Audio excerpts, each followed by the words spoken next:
Are Zoro and Sanji frauds?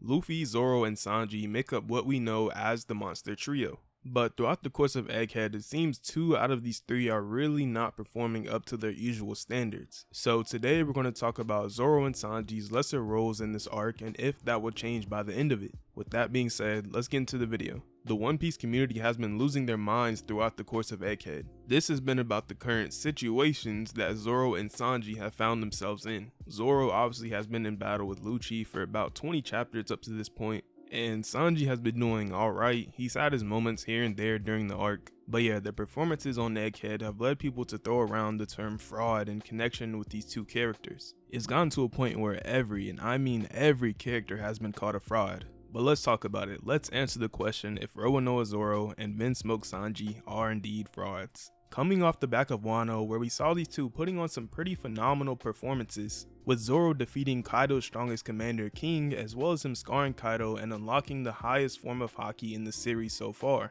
Sanji also had a very impressive showing, easily defeating Queen with his new abilities, even becoming one of the fastest characters in the series due to this. He also held off King and Queen together even before gaining these abilities. This led many fans to set some pretty insane expectations for these guys during the Egghead arc, which leads me to my main point that fans had too high of expectations entering this arc and are too into the power scaling part of One Piece, when they are forgetting the part that Oda still has a story he needs to lay out on Egghead. The story will always come first no matter what agenda is being pushed. In Wano, there was a reason in the story for them to be on the front lines pretty much the entire time, which is why Luffy for 95% of the arc, who had not unlocked Gear 5, needed everybody on that island to step up. This was their time to level up and take on challenges that are by no means a joke, so they did indeed step up. So the deeper we got into Egghead, especially after it was revealed Kizaru was headed to the island along with Saturn, we got some pretty crazy predictions that just made no sense at all.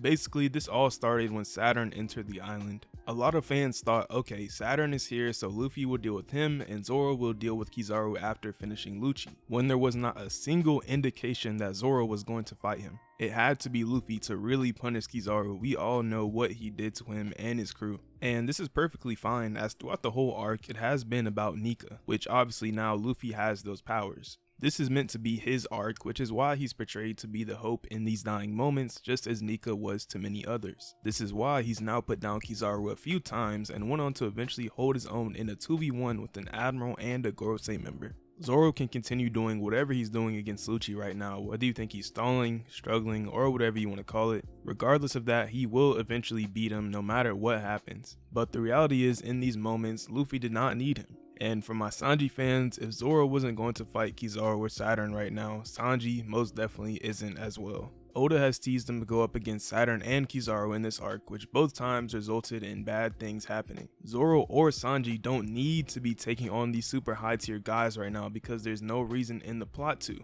But now, since the rest of the Gorosei have been summoned, the possibility is there. I don't know if either of them are on that level to contend with them, but I hope they do get the chance to put on a good showing.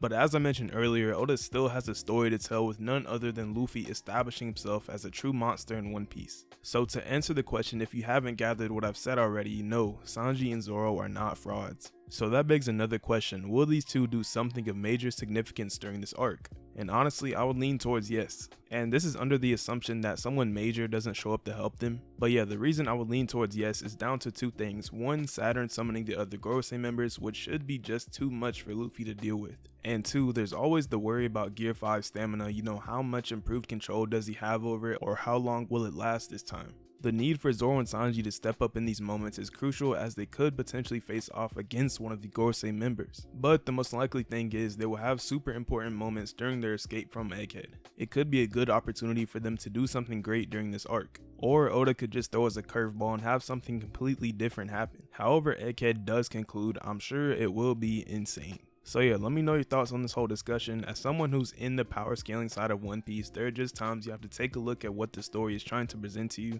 and just see it for what it is. Chapter 1110 is out this week, so we'll see what happens, but as for now, I can safely say neither of these guys are frauds. If you liked the video, like the video, subscribe if you want. That's all from me. Peace.